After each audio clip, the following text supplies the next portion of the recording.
राष्ट्रपति पद का चुनाव जीतने के बाद द्रौपदी मुर्मू भारत की 15वीं राष्ट्रपति पद की शपथ ले ली हैं। वह देश की पहली आदिवासी महिला राष्ट्रपति हैं। द्रौपदी मुर्मू के राष्ट्रपति पद पर आदिवासी समाज में खुशी का माहौल है।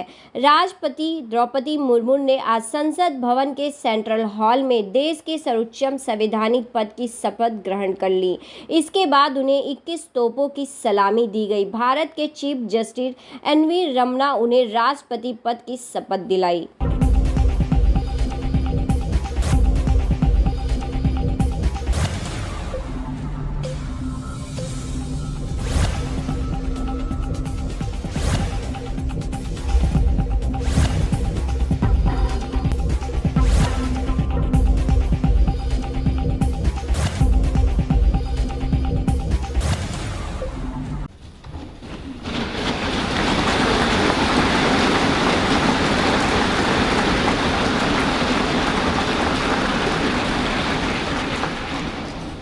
आदरणीय श्री रामनाथ कोविंद जी,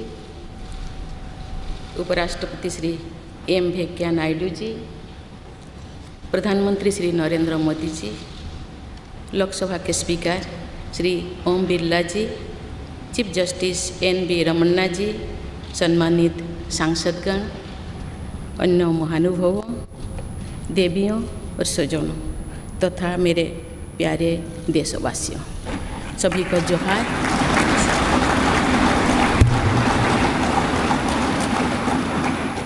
भारत के सर्वोच्च संवैधानिक पद पर निर्वाचित करने के लिए मैं सभी सांसदों और सभी विधानसभा सदस्यों का हार्दिक आभार व्यक्त करती हूँ। आपका मत देश के करोड़ों नागरिकों के विश्वास की अभिव्यक्ति है। मैं भारत के समस्त नागरिकों की आशा आकांक्षा और अधिकारों की प्रतीक इस पवित्र संसद से सभी देशवासियों का पूरी विनम्रता से अभिनंदन करती हूँ।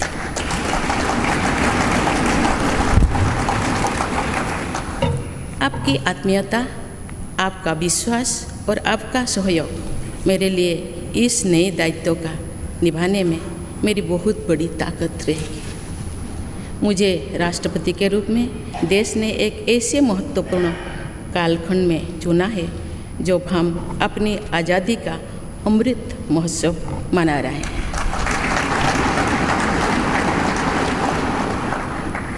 आज से कुछ दिन बाद ही देश अपनी स्वाधीनता के 75 वर्ष पूरी करेगा। ये भी एक संयोग है कि जब देश अपनी आज़ादी के 50वें वर्ष का पर्व मना रहा था तभी मेरे राजनीतिक जीवन की शुरुआत हुई थी। और आज आज़ादी के 75वें वर्ष में मुझे ये नया दायित्व मिला है। ऐसे ऐतिहासिक समय में जब भारत अगले 25 वर्षों के विजन को हासिल करने के लिए पूरी ऊर्जा से जुटा हुआ है, मुझे ये जिम्मेदारी मिलना मेरा बहुत बड़ा सौभाग्य है। मैं देश की ऐसी पहली राष्ट्रपति भी हूँ जिसका जन्म आज़ाद भारत में हुआ है। हमारे स्वाधीनता सेनानियों ने आज़ाद हिंदुस्तान के हम नागरिकों से जो अपेक्षाएं की थी उनकी पूर्ति के लिए इस अमृत काल में हमें तेज गति से काम करना होगा। इन 25 वर्षों में अमृतकाल की सिद्धि का रास्ता 2 पटरी पर आगे बढ़ेगा, सबका प्रयास और सबका कर्तव्य।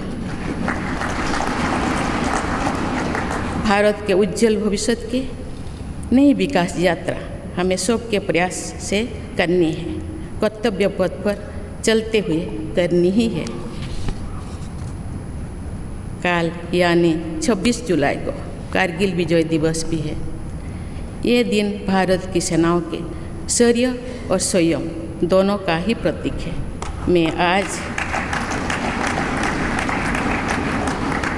मैं आज देश की सेनाओं को तथा देश के समस्त नागरिकों को कारगिल विजय दिवस की अग्रिम शुभकामनाएं देती हूँ।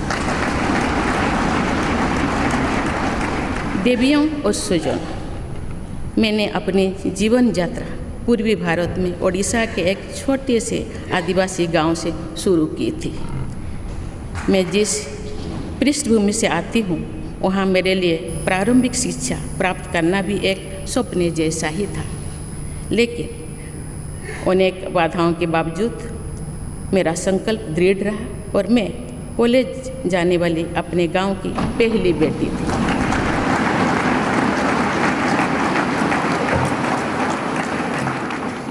मैं जनजातीय समाज से हूँ और वार्ड काउंसिलर से लेकर भारत के राष्ट्रपति बनने तक का अवसर मुझे मिला है।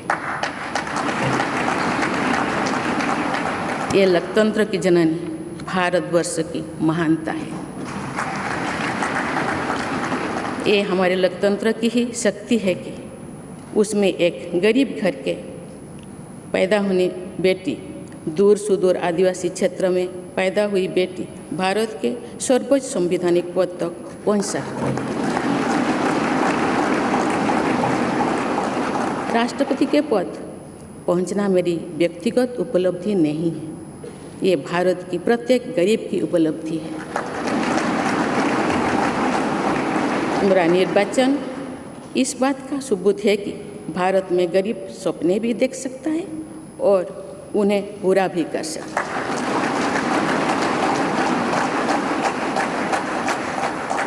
और ये मेरे लिए बहुत संतोष की बात है कि जो सदियों से वंचित रहे, जो जीवन विकास के लाभ से दूर रहे, वे गरीब, दलित, पिछड़े तथा आदिवासी मुझे ये अपना प्रतिबिंब देख सकते हैं।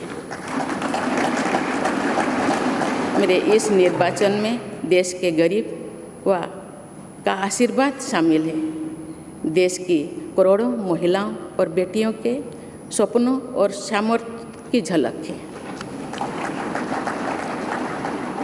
मेरे इस निर्वाचन में पुराने लीक से हटकर नए रास्ते पर चलने वाले भारत के आज के युवाओं का साहस भी शामिल है। ऐसे प्रगतिशील भारत का नेतृत्व करते हुए आज मैं खुद को गौरवान्वित महसूस कर रही हूँ। मैं आज समस्त देशवासियों को, विशेषकर भारत के युवाओं को तथा भारत की महिलाओं को ये विश्वास दिलाती हूँ कि इस पद पर कार्य करते हुए मेरे लिए उनके हित सर्वोपरि होंगे। देवियों और स्वजनों, मेरे सामने भारत के राष्ट्रपति पद की ऐसी महान विरासत है जिसने विश्व में भारतीय लोकतंत्र की प्रतिष्ठा का निरंतर मजबूत किया है। देश के प्रथम राष्ट्रपति डॉक्टर राजेंद्र प्रसाद से लेकर श्री रामनाथ कोविंद जी तक अनेक विभूतियों ने इस पद को सुशोभित किया है। इस पद के साथ साथ देश ने इस महान परंपरा के प्रतिनिधित्व का दायित्व भी मुझे सौंपा है।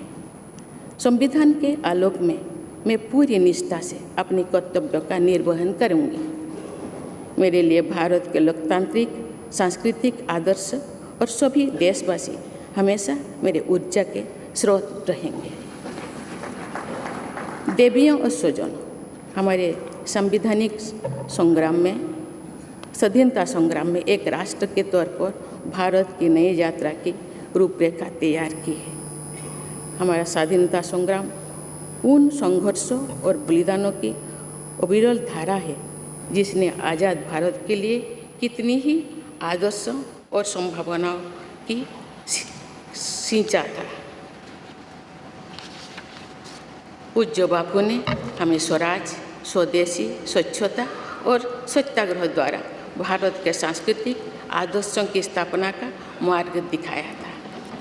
नेताजी सुभाष चंद्र बोस, नेहरू जी, सरदार पटेल, बाबा साहेब अम्बेडकर, भगत सिंह, सुखदेव, राजगुरु, चंद्रशेखर आज़ाद जैसे अनगिनत स्वाधीनता सेनानियों ने हमें राष्ट्र की स्वाभिमान को सर्वोपरि रखने की शिक्षा दी थी। रानी लक्ष्मीबाई, रानी वेलु नाचियार, रानी गाइदिन्लु और रानी चेन्निमा जैसी अनेकों वीरांगनाओं ने राष्ट्र इच्छा और राष्ट्र निर्माण में नारी शक्ति की भूमिका को नई ऊर्जा दी है। संथाल क्रांति, पाइक क्रांति से लेकर कोल क्रांति और भील क्रांति ने स्वतंत्रता संग्राम में आदिवासी योगदान को और सशक्त किया। सामाजिक उत्थान एवं देश प्रेम के लिए धरती आबा भगवान बिरसा मुंडा जी के बलिदान से हमें प्रेरणा मिली थी। मुझे खुशी है कि आज़ादी की लड़ाई में जनजातीय समुदाय के योगदान को समर्पित अनेक म्यूजियम देश भर में बनवाया जा रहा है।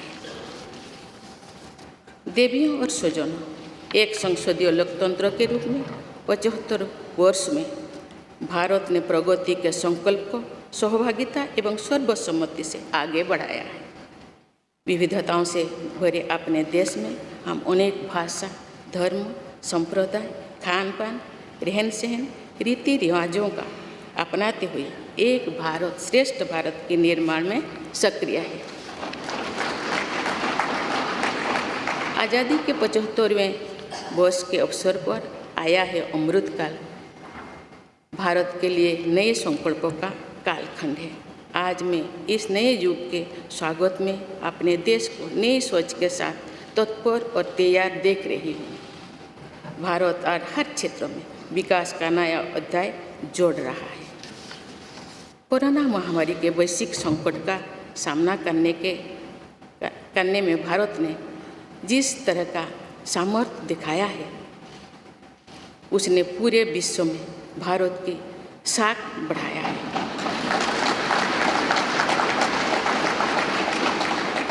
हम हिंदुस्तानियों ने अपने प्रयासों से न सिर्फ इस वैश्विक चुनौती का सामना किया, बल्कि दुनिया के सामने नए मापदंड भी स्थापित की। कुछ दिन पहले भारत ने कोरोना वैक्सीन की 200 करोड़ डोज लगाने का कीर्तिमान बनाया। इस पूरी लड़ाई में भारत के लोगों ने जिस संयम, साहस और सहयोग का परिचय दिया, वो एक समाज के रूप में हमारी बढ़ती हुई शक्ति और संवेदनशीलता का प्रतीक है। भारत ने इन मुश्किल हालात में न केवल खुद को संभाला, बल्कि दुनिया की मदद भी की। कोरोना महामारी से बने माहौल में आज दुनिया भारत को नए विश्वास से देख रही है। दुनिया की आर्थिक स्थिरता के लिए, सप्लाई चेन की सुगमता के लिए और वैश्विक शांति के लिए दुनिया को भारत से बहुत उम्मीदें हैं। आगामी महीनों में भारत अपनी अध्यक्षता में G20 ग्रुप की मेजबानी भी करने जा रही है। इसमें दुनिया के 20 बड़े देश भारत की अध्यक्षता में वैश्विक विषयों पर मंथन करेंगे। मुझे विश्वास है भारत में होने वाले इस मंथन से जो निष्कर्ष और नीतियाँ निर्धारित होंगे, उनसे आने वाले दशकों की दिशा तय होगी। देवियों और स्वजनों, दशकों पहले मुझे रायरंगपुर में श्री अरबिंदो इंटीग्रल स्कूल में शिक्षक के रूप में कार्य करने का अवसर मिला था। कुछ ही दिनों के बाद श्री अरबिंदो जी की 150वीं जन्म जयंती मनाई जाएगी। शिक्षा के बारे में श्री अरबिंदो के विचारों ने मुझे निरंतर प्रेरित किया है। जनप्रतिनिधि के रूप में विभिन्न पदों पर कार्य करते हुए और फिर राज्यपाल के रूप में भी मेरा शिक्षण संस्थानों के साथ सक्रिय जुड़ाव रहा है। मैंने देश के युवाओं के उत्साह और आत्मबल को करीब से देखा है। हम सभी के श्रद्धेय अटल जी कहा करते थे कि देश के युवा जब आगे बढ़ते हैं तो वे सिर्फ अपने ही भाग्य नहीं बनाते बल्कि देश का भी भाग्य बनाते हैं।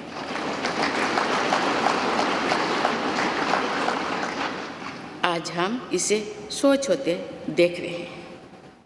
वोकल फॉर लोकल से लेकर डिजिटल इंडिया तक हर क्षेत्र में आगे बढ़ रहा आज का भारत विश्व के साथ कदम से कदम मिलाकर औद्योगिक क्रांति 4.0 के लिए पूरी तरह भारत तैयार है।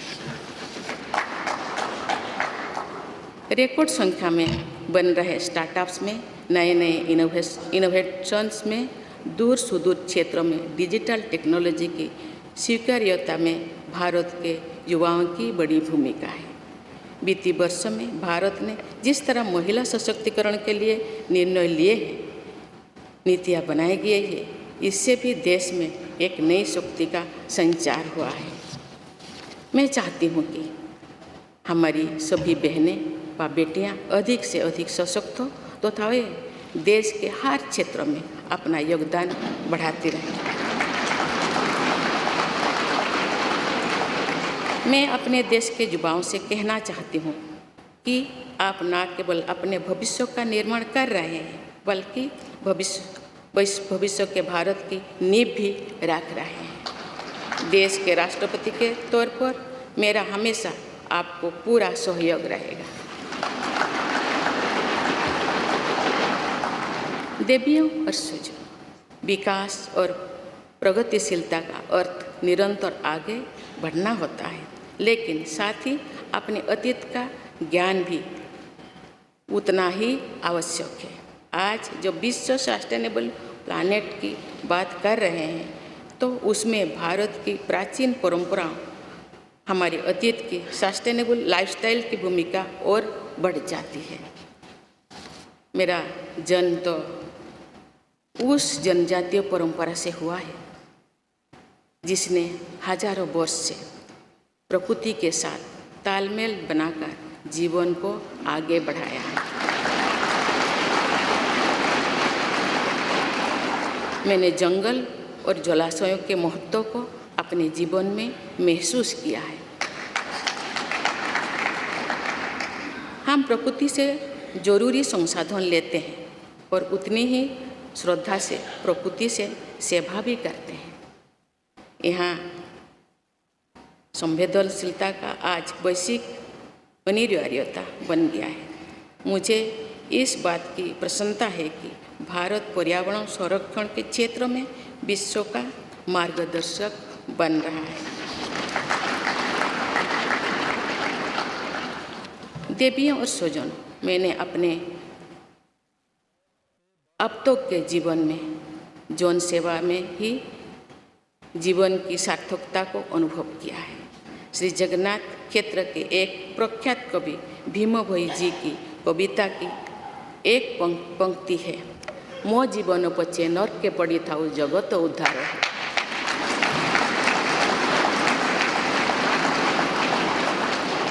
अर्थात अपने जीवन के हित और हित से बड़ा जगत कल्याण के लिए कार्य करना होता है। जगत कल्याण की इसी भावना के साथ मैं आप सब के विश्वास पर खरा उतरने के लिए पूरी निष्ठा व लगन से काम करने के लिए सदैव तत्पर रहूँगी। आइए हम सभी एकजुट होकर समर्पित भाव से कर्तव्य पथ पर आगे बढ़े तथा वैभवशाली व आत्मनिर्भर भारत का निर्माण करें। धन्यवाद। जय हिंद, जय भारत। आप देख रहे हैं सक्षम न्यूज इंडिया, सबसे पहले सबसे तेज।